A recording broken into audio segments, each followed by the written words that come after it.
열왕기하 6장 1절에서 7절에 있는 말씀 찾으셨으면 우리 같이 합독하도록 하겠습니다.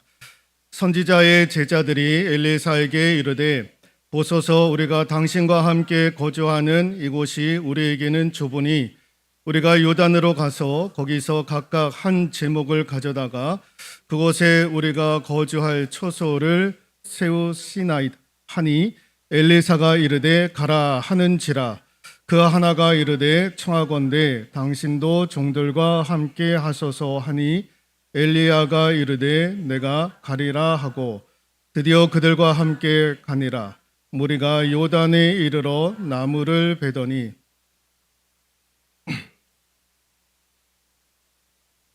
이에 외쳐 이르되 내 주여 이는 빌려온 것이 나이다 하니 하나님의 사람이 이르되 어디 빠졌느냐 하매 그곳을 보이는지라. 엘리사가 나뭇가지를 베어 물에 던져 쇠도끼를 떠오르게 하고 이르되 너는 그것을 집으라 하니 그 사람이 손을 내밀어 그것을 집으니라. 아멘. 오늘 본문의 말씀을 통해서 부상하는 쇠도끼, 부상, 떠오르다라는 거죠. 떠오르는 쇠도끼라는 제목으로 하나님의 말씀 전해드리도록 하겠습니다.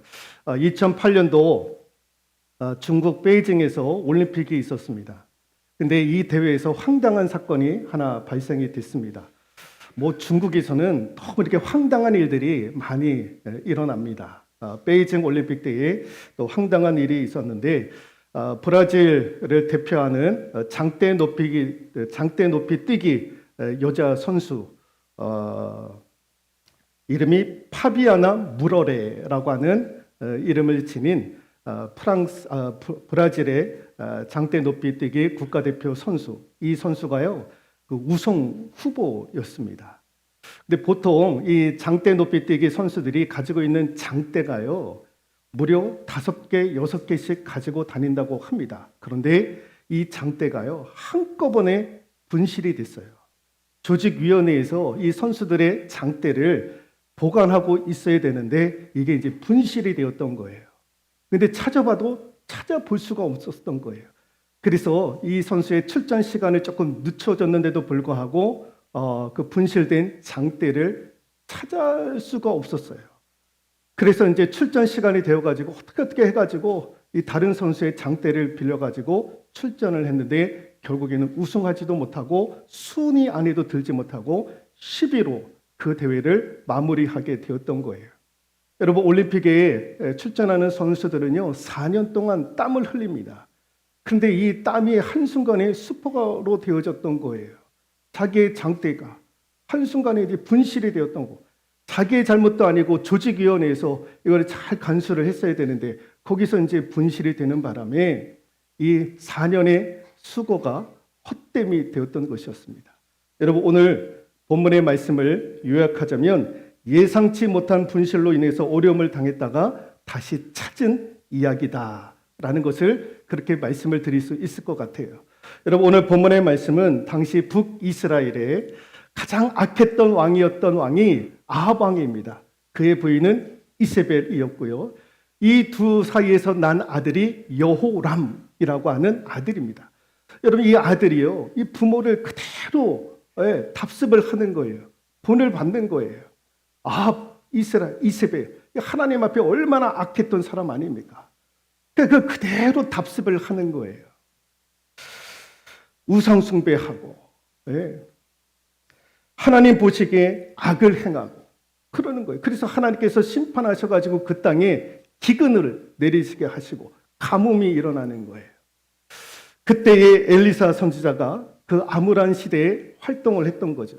그래서 이제 이 엘리사 선지자가 가장 먼저 했던 것이 선지 학생들, 신학교 신학생들을 모여놓고 하나님의 말씀을 가르치는 거예요. 그런데 이 수많은 사람들이 몰려오는 거예요. 그래서 엘리사 목사님에게, 교수님에게 공부를 배우려고, 신학 공부를 하려고 막 몰려드는 거예요. 근데 이제 이 친구들이 거할 그 집이 이제 비좁게 되었던 거예요. 그러니까 오늘날로 말하자면 신학교에 신학생들이 막 몰려오는 바람에 강의실도 부족하고 기숙사도 부족하고, 그래서 이 부족한 건물들을 좀 마련을 하려고 이제 엘리사 선지자가 이제 학생들하고 부족한 강의실이나 이 숙박을 지으려고 시작을 했던 거예요. 그래서 어디로 가느냐? 요단 강가로 가요. 거기서 이제 나무를 베어다가 그 나무로 부족한 강의실이나 숙소를 지으려고 했던 거예요. 그러다가 이제 어느 신학생이 도끼로 나무를 베다가 그 도끼를 물에 빠뜨려요. 그런데 5절 말씀에 보니까 그 도끼는요, 빌려온 도끼예요. 빌려온 도끼.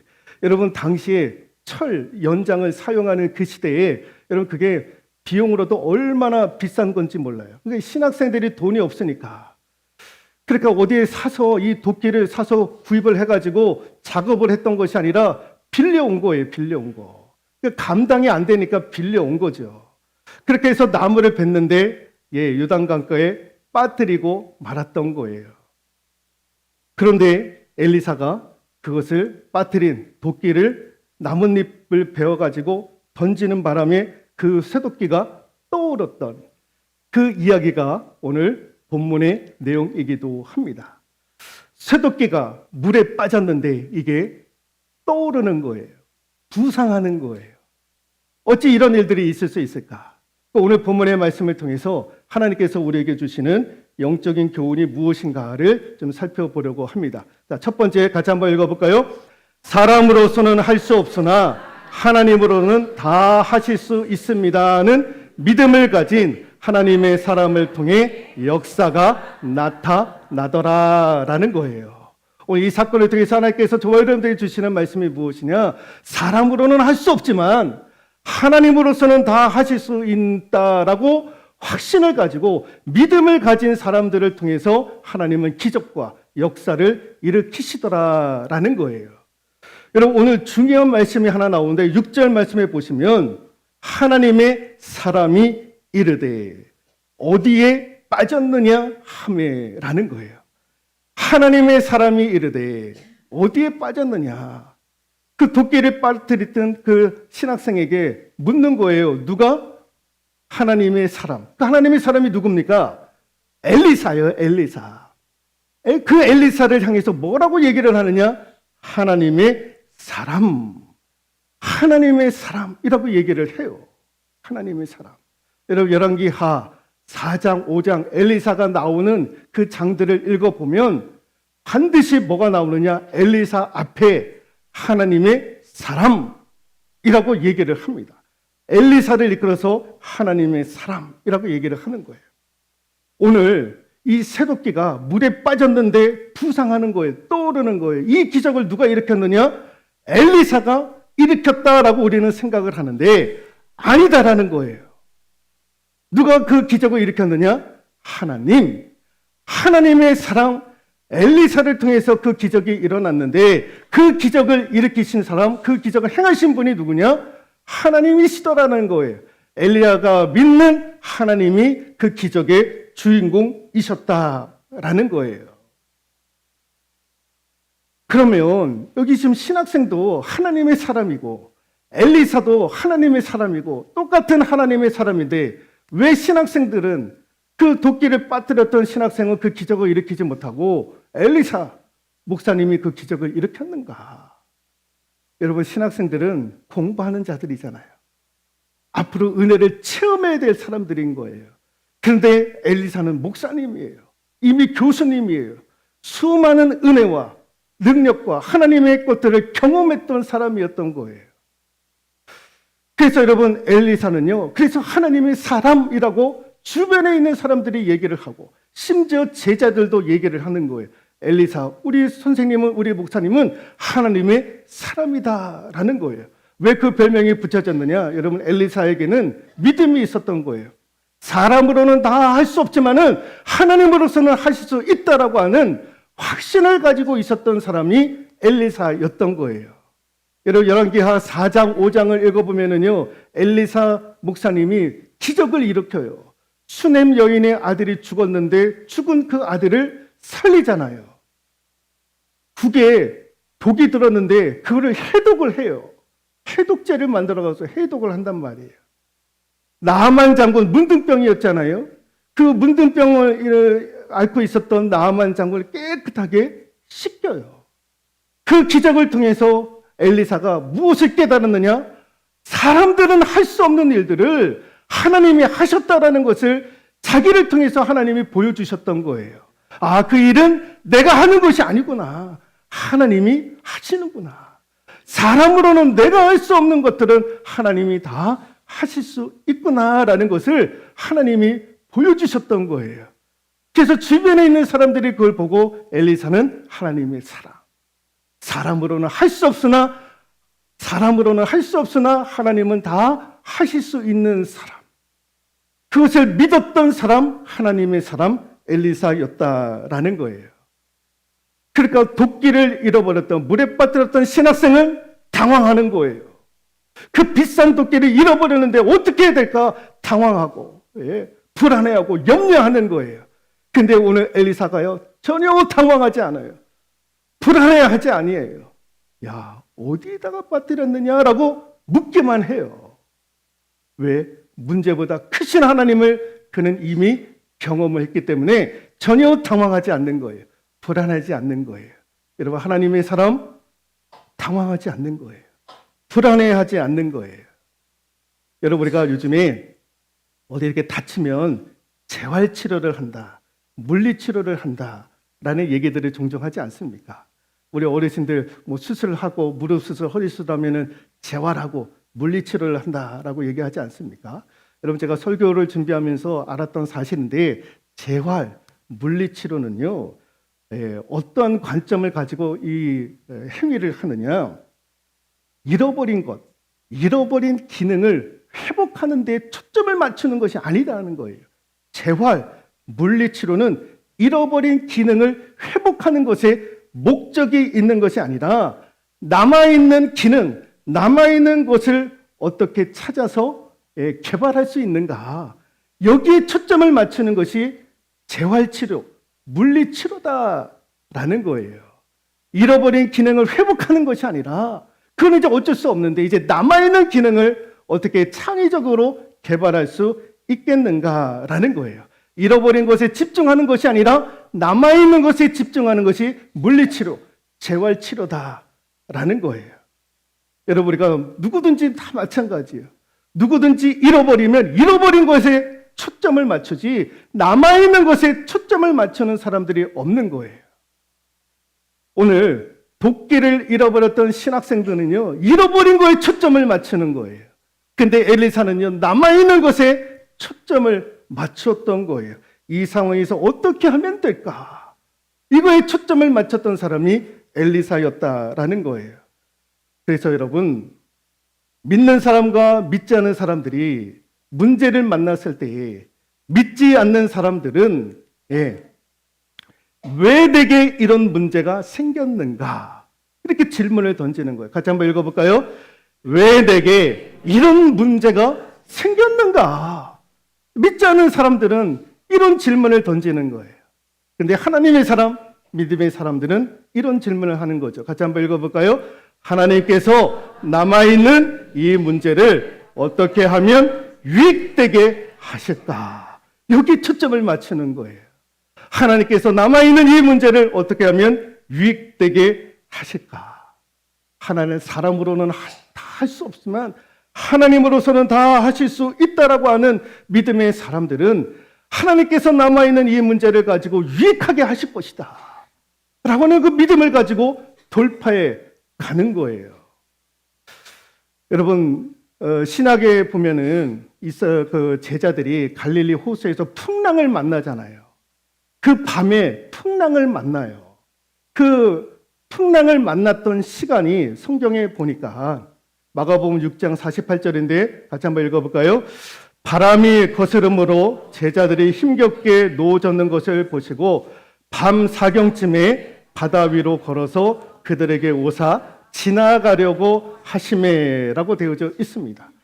풍랑이 일어가지고 뭐 어떻게 할 수 없는 지경까지 이르게 되었던 제자들. 그 시간이 언제였느냐? 밤 사경. 밤 사경은 새벽 3시였던 거예요. 그 새벽 3시에 제자들이 힘겹게 노 젓는 것을 보셨다라는 거예요. 보시고 누가 보셨다라는 거예요? 예수님이 보셨다라는 거예요. 밤 사경 새벽에 풍랑이 일어가지고 자칫 잘못하면 죽을 수밖에 없는 제자들을 그 새벽 3시에 그 먼 곳에서 예수님이 보고 계셨다라는 거예요.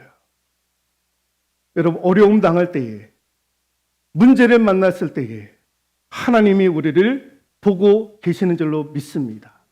보고 계시는 거예요. 그 어두컴컴한 그때에, 아무도 보이지 않는 그때에 우리 주님은 보시는 거예요. 그리고 칠흑 같은 그 새벽 3시에 풍랑 위를 밟고 찾아오셔서 문제를 해결해 주시는 거예요. 이 사건을 통해서 우리가 뭘 배울 수 있느냐? 같이 한번 읽어볼까요? 자, 같이 한번 읽어볼까요? 문제가 어두워질수록 하나님은 가까이 계심을 믿는 사람이 하나님의 사람이더라 라는 거예요. 풍랑이 일었던 그 시간이 새벽 3시. 캄캄한 한 치의 앞도 볼 수 없었던 그 시간. 여러분, 문제는 가면 갈수록 어려워지는 거예요. 캄캄해지는 거예요. 문제를 만나게 되면. 그때 믿음의 사람들은 무슨 고백을 해야 되느냐? 하나님은 가까이 계시는구나. 하나님은 가까이 계시는구나. 새벽 3시에도 하나님은 풍랑을 일고 있는 제자들을 보셨던 것처럼 하나님은 여전히 내 가까이 계시는구나. 믿을 수 있기를 소망합니다. 풍랑을 제압할 수 없었던 제자들이지만 예수님은 풍랑을 제압을 하시잖아요. 사람으로는 할 수 없는 그 풍랑을 예수님이 제압을 하시는 거예요. 사람으로는 할 수 없는 일은 하나님은 다 하실 수 있다라고 고백되어지는 하나님의 사람, 저와 여러분들이 될 수 있기를 소망합니다. 또 하나의 교훈이 무엇이냐? 같이 한번 읽어볼까요? 자연 법칙이 아닌 은혜의 법칙이 존재함을 알아야 하더라. 한 번 더 읽어볼까요? 자연 법칙이 아닌 은혜의 법칙이 존재함을 알아야 된다라는 거예요. 여러분, 새도끼가 물에 빠졌어요. 이거 중력의 법칙 아닙니까? 여러분, 위로 던지는 것은 모든 것은 중력의 법칙에 작동을 받는 거예요. 올리면 떨어지는 거예요. 가라앉는 거예요. 던지면 내려앉는 거예요. 새도끼가 물에 빠졌어요. 가라앉아야 되는데 떠오르는 거예요. 떠오르는 거. 무슨 말입니까? 중력의 법칙을, 상식을, 과학을 뛰어넘는 하나님의 은혜의 법칙이 존재하더라라는 거예요. 여러분, 우리 몸에 암세포가요, 암을 일으키는 암세포가 500개 이상 돌아다닌다고 합니다. 그러다가 어느 부위에 탁 붙여지면 암이 발생이 되는 거예요. 그러니까 여러분, 건강한 사람들, 우리는요, 여전히 뭘 가지고 있느냐? 암을 일으키는 암세포를요, 500개 이상을 저와 여러분들이 지금 가지고 있는 거예요. 학자들이 다 얘기를 합니다. 암세포들이 암을 활동할 수 있는 좋은 환경들을 우리가 다 가지고 있다라는 거예요. 그래서 여러분, 암을 걸리는 데에는 이유가 없다라는 거예요. 누구든지 다 암에 걸릴 수 있는 최적의 환경들, 상태들을 우리 몸이 지니고 있다라는 거예요. 이게 과학적이고 자연적이고 물리적인 현상이다라는 거예요.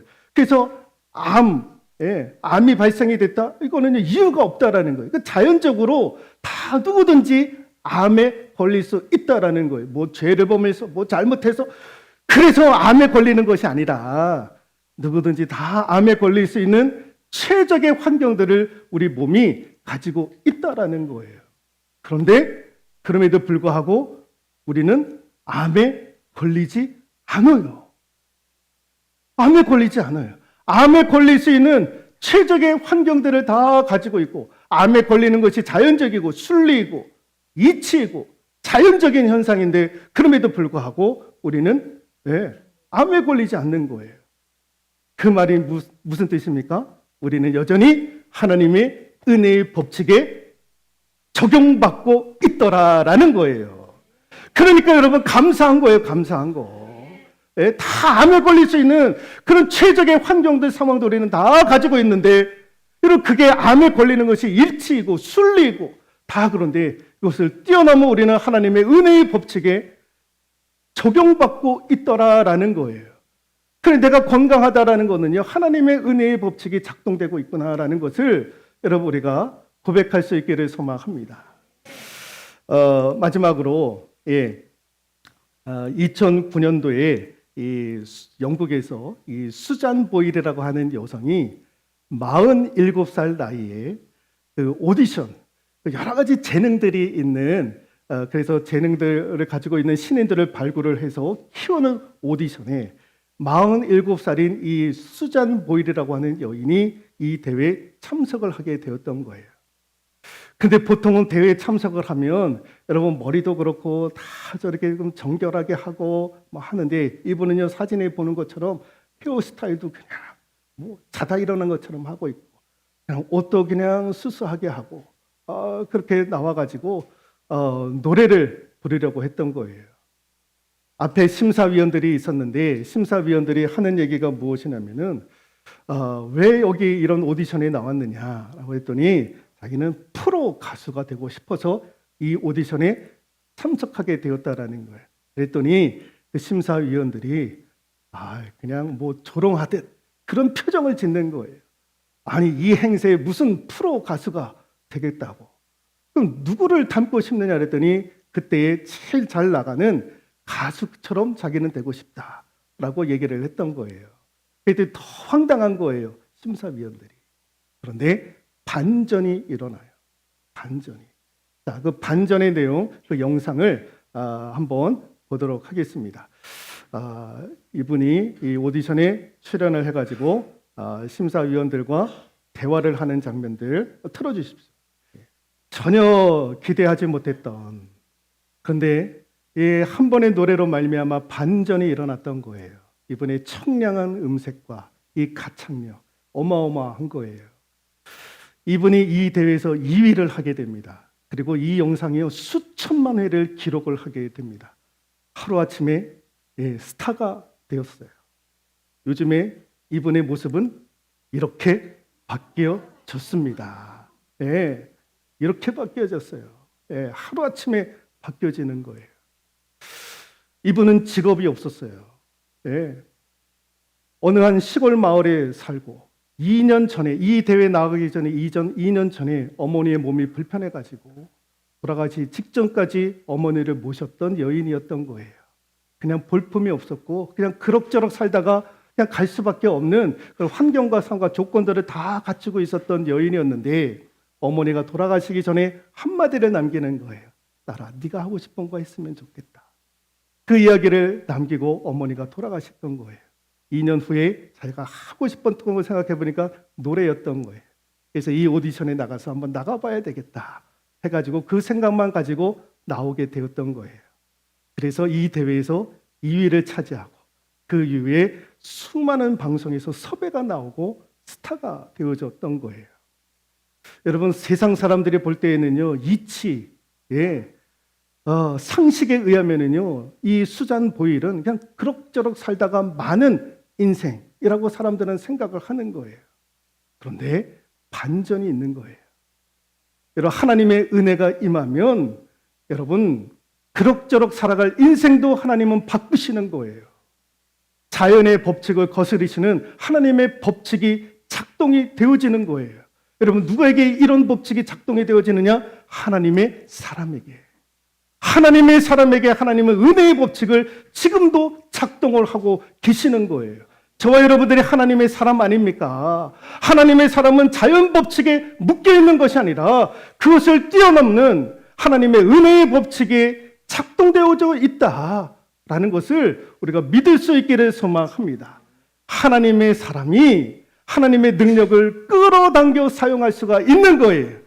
사람으로는 할 수 없지만 하나님은 다 하실 수 있다라고 하는 그 믿음의 사람들을 통해 하나님은 하나님의 능력을 제공을 해 주실 뿐만 아니라 자연 법칙을 뛰어넘는 은혜의 법칙을 하나님께서 늘 준비하고 계심을 믿는 하나님의 사람 저와 여러분들 되실 수 있기를 주님의 이름으로 축원드리도록 하겠습니다. 기도하시겠습니다.